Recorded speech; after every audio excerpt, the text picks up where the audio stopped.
Welcome back to Pillars of Eternity, Lord and Ladies, with me, Cornish-Knight, as we get back in to the campaign. Just need to heal some people up. We took on some wraiths. They gave us a relatively good kicking.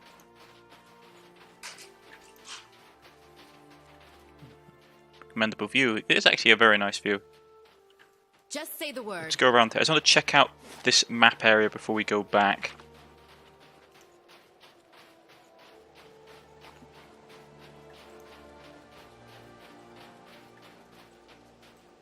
The cliff plunges for 1,000 feet below. The stalwart barely speaks amongst barely a speck amongst the distant trees. I suppose that's the cave they're talking about, the one that's behind the waterfall. Glimmering Society Disciple. Just say okay.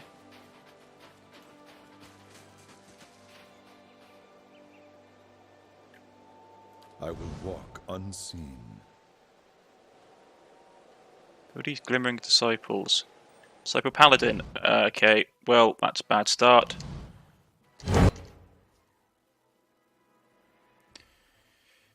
Great. Okay.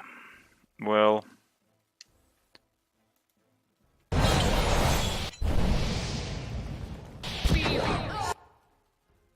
This isn't good. Get into the fight. Come on, folks.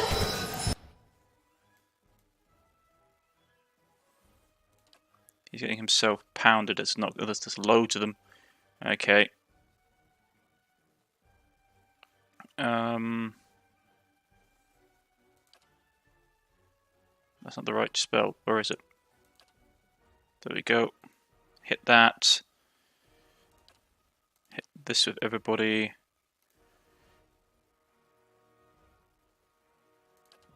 Put Doom on all of them. Get your lightning thing up.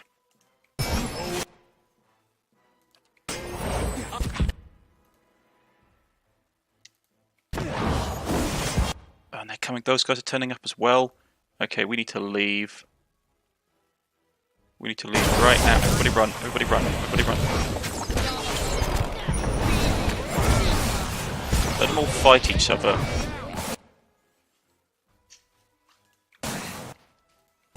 Now we turn and fight. Okay, well, I didn't want to fight every single person on the map.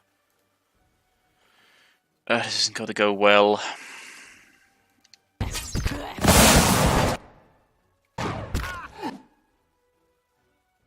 people falling all over the place.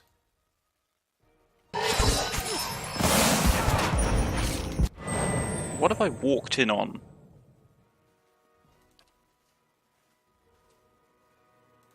This is what I want to know. I've obviously walked in on something.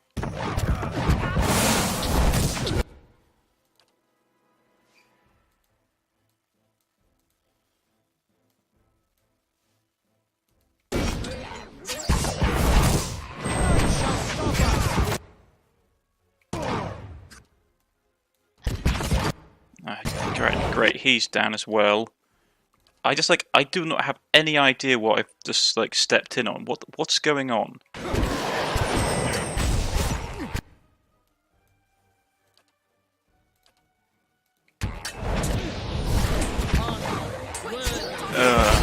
Okay. Why aren't these guys fighting each other? Okay. That was strange and extremely complicated. Why weren't I thought those going to happen was that if I retreated those two groups for some reason known only to themselves. Just say the word. Wow. So it doesn't even bother you that most of your people died. Then Alpaska learned to embrace death. And the remaining few were enslaved? As long as the spirit is free, bonds of the flesh do us no harm. You got to tell me how you do it. I will show you. Is ready. Come, let us find a mass grave to sleep in. Okay, I need to talk to him and see My what... thoughts wander often to the lost builders of this fortress we seek. They were erased from the world. I want to know what the guy's story is. I wonder, was it meant to be so? Everything happens for a purpose, even if it's unclear to us. No one deserves that. If they all killed each other, then they had it coming. Maybe there's still traces of them. If they were meant to continue, surely the goods would have been intervened. If they all killed each other, then they had it coming. Then Alpazka would agree. A cruel fate is as perfect as a joyous one. Still, it is hard not to wonder why. Okay. Zawa is ready. These feuds between Ogre and Kith, I do not see them ending until one is wiped out. Or both. Where did you learn how to fight? Most Takan have two choices. They can grow crops, or they can become Nalpazka warriors. I was the youngest of 5. A dreamer. The Nalpazka were always in my thoughts. They did not feel the same about me. 3 times I tried to join their ranks. 3 times I was refused. Why were you refused? All that time spent dreaming, and I had not thought to prepare. I was lazy, uncoordinated, overweight. If they had not refused me, what shame I might have brought to them. But he accepted you eventually. They had no choice. Our high priestess had a vision. Let me guess. Mal-Chocha.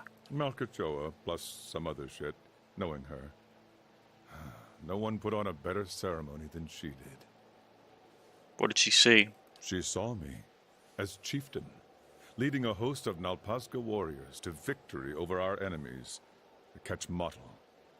Last words twist his mouth as though he's eating something spoiled. Our last chieftain had died over the winter. A new one had not yet arisen from the Nalpazka. So the timing was right. The next day they brought me before Ishipilo, the great master of the Nalpazka, and I became his pupil. And this Ixapilo taught you everything you know? I still trained with the other instructors, sparred and meditated with my Nalpazka brothers and sisters. I learned from all of them. But learning from Ishipilo was a chieftain's privilege. He knew the secrets that could grant mastery over reality, invincibility in combat. When a Nalpazka was deemed a worthy successor to a chieftain, greater than all his peers, Ishipilo would take him in, prepare him for the future. I would not be as I am now without his lessons. You said your teacher knew how to master reality. Did you learn his secrets? Sahar opens his mouth to speak, but only to slow exhalation escapes. He looks at you frowning and tries again. Not all of them. What was it that your master never taught you? A story for another time, perhaps. One thing he did teach me was that the more you talk, the less you hear. And the less you hear, the less you have that is worth saying. You want me to know more about your beliefs? The ways of the Nalpazka can make little sense to an outsider. Who are the Nalpazka? We are the warriors of the Takan. Nobles, peasants, it does not matter. We are souls caged in flesh, nothing more. He knocks on his sternum. But it is one thing to say it, another to know it. So we train until we know it. Or until we meet our ends. I give this answer because it is what you wanted. But the Nalpazka would say different. They would say that we are nothing at all. What do the Nalpazka seek? Sahur studies the horizon and smiles with a pleasant thought. He does not look at you as he speaks. Perfection. He lets the word hang in the air a moment as though it was an invocation. Look around you. The world is perfect. Every being, every moment, every death. He frowns and shakes his head. Rarely do we see this. We stumble through life, lost in distractions. Every practice of the Nalpazka is a reminder to stop stumbling, to know the perfection. How can you say that the world is perfect? You think the world imperfect? Most would agree. Most would say the world is imperfect because we suffer. They imagine a world without suffering and dream of living there and suffer all the more for it. Beneath Zahir's calm expression, a deep fervor begins to glow in his like fanning embers. This is their mistake. The world is perfect. It was created by a boundless wisdom. It is for us to learn why a perfect world requires that we suffer. When we met, you said you were freeing yourself from vanity. Vanity is a snare that roots us to the ground. The way we see ourselves, the way others see us, these things are not real. They cannot be touched. The Nalpazka teachings reveal many such snares. Fear, pleasure, doubt, hatred. They hold us back if we let ourselves be caught. Then what happens if you can avoid being caught? Then you see only what is truly there, and you suffer no longer.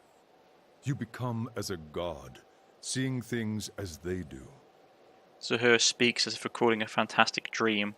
If you can loose yourself from the snares, then you are free. I'm asking about something else. You would ask much of one who knows little.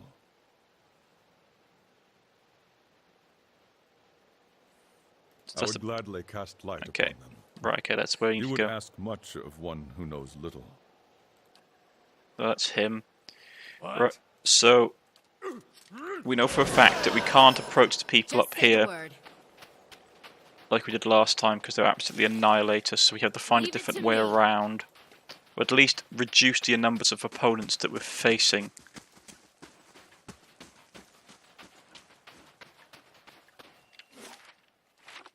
Because as it stands, they're absolutely annihilating us.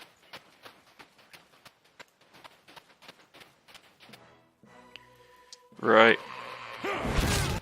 These guys are always annoying.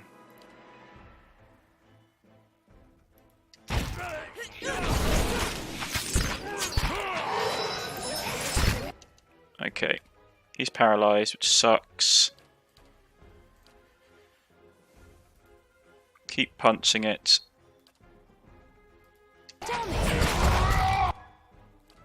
Get your boosting ability up.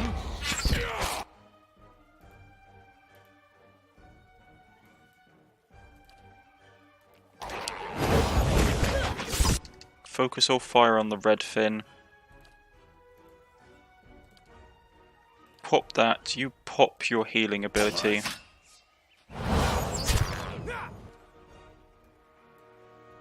You and go and deal with him.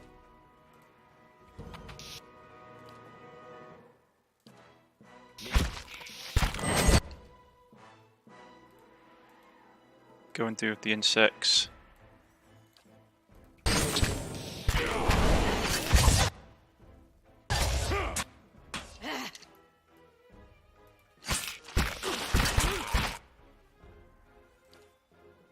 He's gonna go down if I don't do something which is annoying.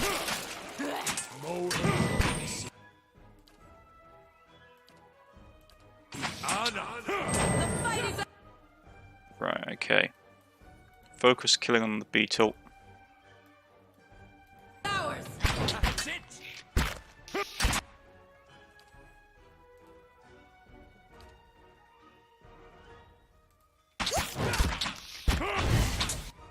Right. Once you've killed that beetle, kill this one. I hate beetles.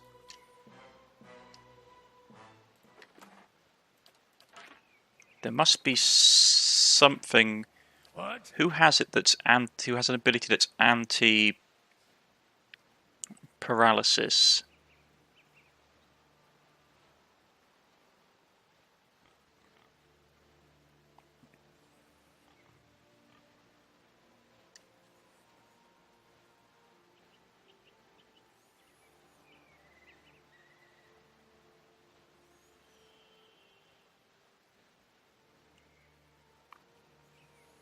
There's one in here. I thought there was one that gets rid of. Just say the word. Annoying.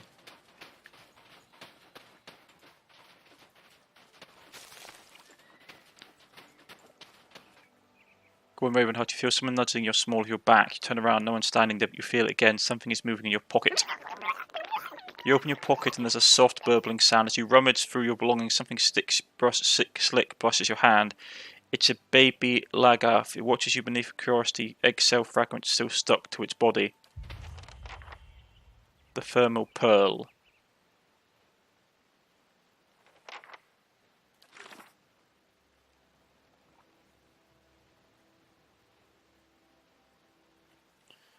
Right, so... Right, doing its battery, its better half.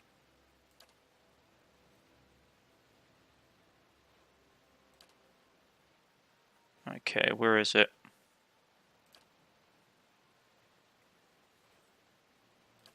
Sacred instrument. Thermal pearl. The last pearl I checked, he's waiting. The thermal pearl just hatched. Now I have a baby Langath in my pack. Okay. Just say the word.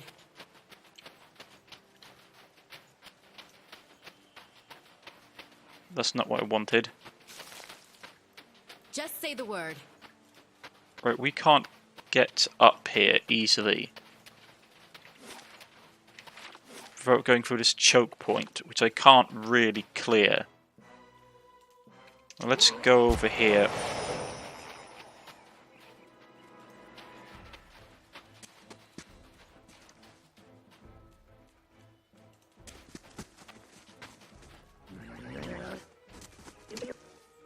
Okay, let's go then.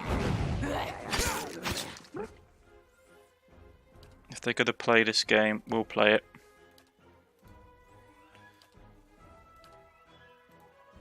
Punch it in the face.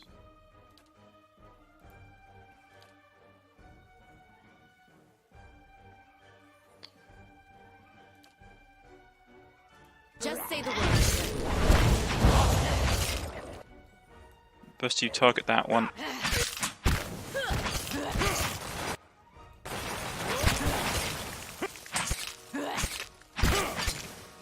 Kill it with fire. Right, okay. We picked up some of the stuff. Say the word. Problem is these guys are still up there, which would be a pain if we trigger them. Right, but I want to deal with why I've got a living creature in my pack, which will mean returning to the village.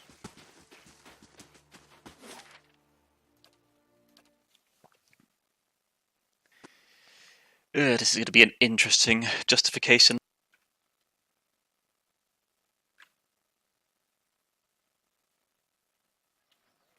Or maybe it triggers? I don't know. Perhaps it triggers if we spend too much time walking about.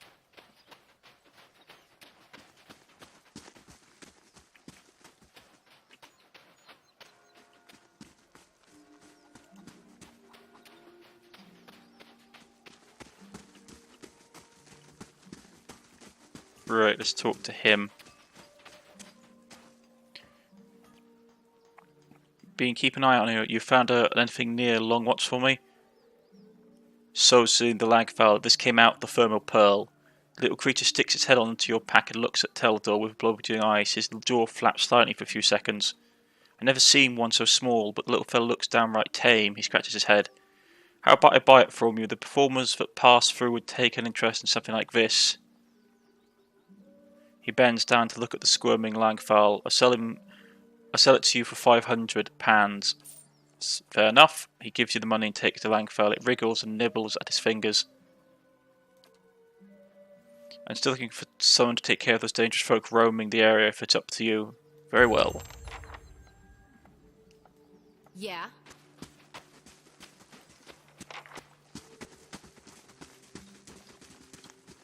Right. He's still trying to get into the bathroom, I take it. Right, I'm going to sleep quickly.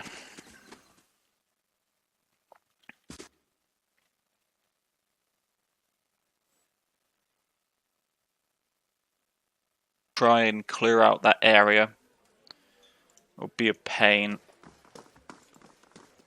But it should be manageable. Back to warm your hands, eh? What can I do for you? refreshment. You saw Gwen Ravenheart. I think I saw a fish head floating in the stew pot. Nothing like a pint to take the chill off. Well, maybe it's fish head stew or something. Right, let's sell some of the stuff I don't need. Like a never-ending supply of clubs. Right. Anything else?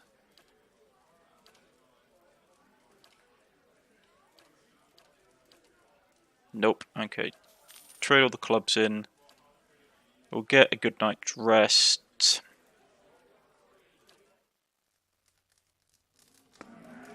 Right. Yeah. Everybody's up and bright. Let's go.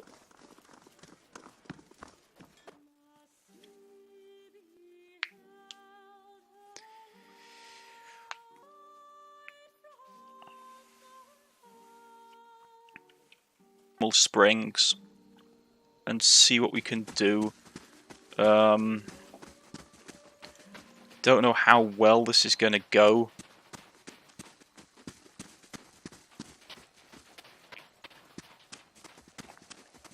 Just want to quickly check something.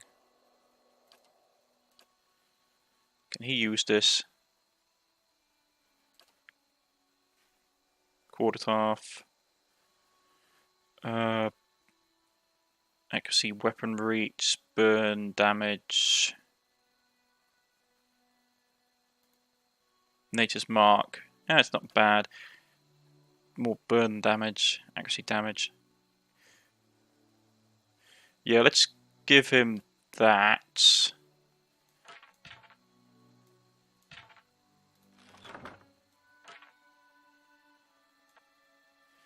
Like, I like his staff, but it'd be nice to actually see him use something a bit different for a change. And we'll bind it to him. This weapon only be bound to characters of the following class. Ah, okay.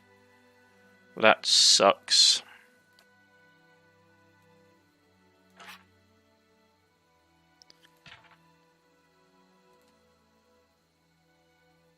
He's a monk, right?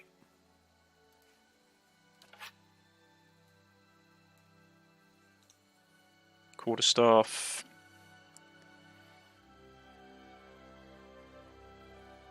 Let's bind him to it. You saw you want to soul bind greenstone staff to Zahir. Once bound, this item cannot be equipped by any other character. Yes, let's do it. Twisted piece of wood. Right, okay. Grips of long arded chunk in the root like tendrils. Deal 125 damage to beetles with the green staff to unlock next level, or deal 625 damage to enemies with the green staff to unlock. Yeah, that's probably the one we're going to do, to be honest. Just say the He's word. a monk, and the quarterstaff seems a good choice. For now, anyway. Let's go there quickly. Lot of backwards and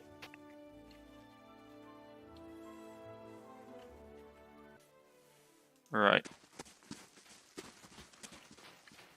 So, Alof, have you ever woken up to find your other half used your body during the night? I don't think I understand you. And I'm not sure I want to. Well, I've found that if I go to sleep hungry enough, I wake up covered in blood and delightfully full. Right. That's worrying. I'm gonna quickly save. So I really don't want to Just say the reload word. this if I fail. Let's see if we can bait them to come Yes. down here. No line of sight? Really? I shall. I can see them right there, mate.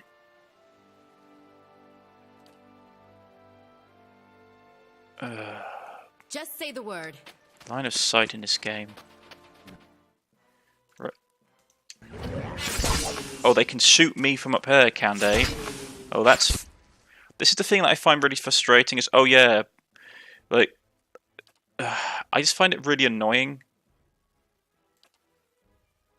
Because... I can't hit them, but apparently they can hit me.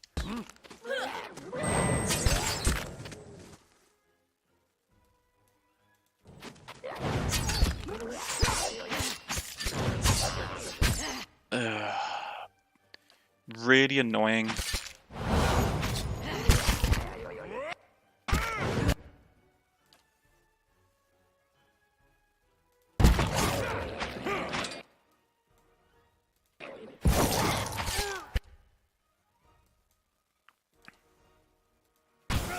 Oh, large blight, okay.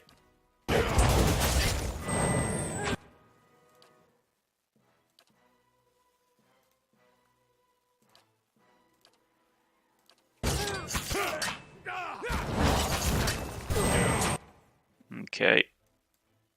If it's a large blight, there'll be a pain to deal with. Okay. Let's go. They're immune to that. Really?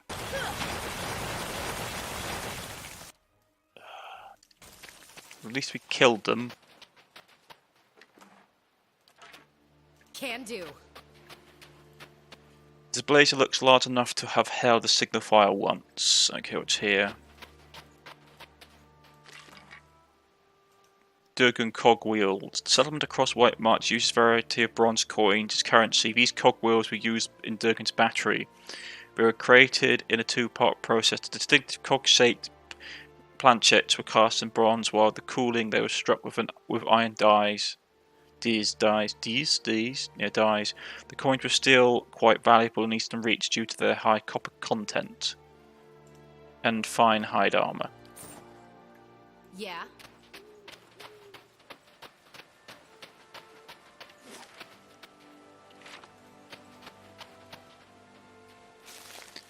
Right. Just say the word. Well, we're going to fight these psychopaths in a bit, which is always fun. I just want to finish talking Zawa to is ready. Zahul. What do you need of Zawa? Wait, what is he actually like? Wait, he's got an ability? I didn't realise he had that. No, who was it? Oh, Dominance. Super Perez. This must be an artifact. Okay. What do you need of Zawa? About your I would gladly beliefs. cast light upon them. Tell me about your I scars. meet people on the road, and they pity me. I have come to find it endearing. They see so many scars, and they wonder, how can the man beneath not be broken? He runs his fingers over the puckered remnants of a gas on his left forearm. A scar is a wound that heals, a living reminder of our power over suffering. They cause no pain, only the echo of pain, which cannot hurt you. Show me a scarred man, and I will show you a man who can overcome. Why had you eaten Snowcap when we met? The Malkachoa? At any time, it is rare that I have not eaten some.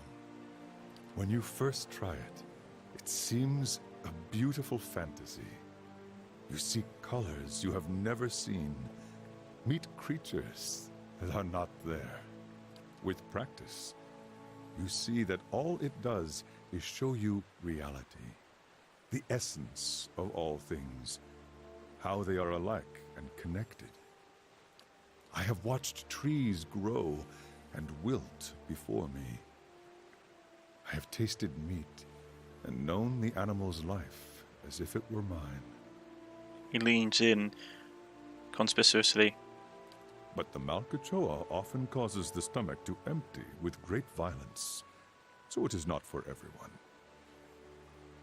Tell me again why you think we should suffer. If I did not suffer, I would not aspire to free myself from it. I would wander from one unfulfilling goal to the next. More wealth, a better station. My soul would wither.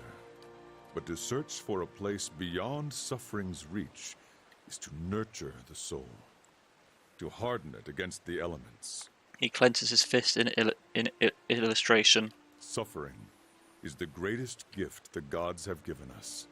Their most beautiful, perfect creation. It is the hand that turns the wheel. His eyes gleam as though he's looking upon an old and beloved friend. I would gladly cast light upon them. Right, You would ask much of one who knows little. that's everything for now. We'll go and deal with these lunatics down here a bit later on in the next episode. I've been Cornish-Knight. If you have liked, please press the like button. If you wish to subscribe, please press the subscription button. You can follow me on Twitter, you can follow me on Steam, as we stand in the frozen north still with Gwen Ravenheart and Space Pig. Well, I think we still have Space Pig. Space Pig? No, Space Pig. There we go, Space Pig. Must have been replaced by a new animal companion. Anyway, I've been Cornish-Knight. I shall see you all next time. Goodbye.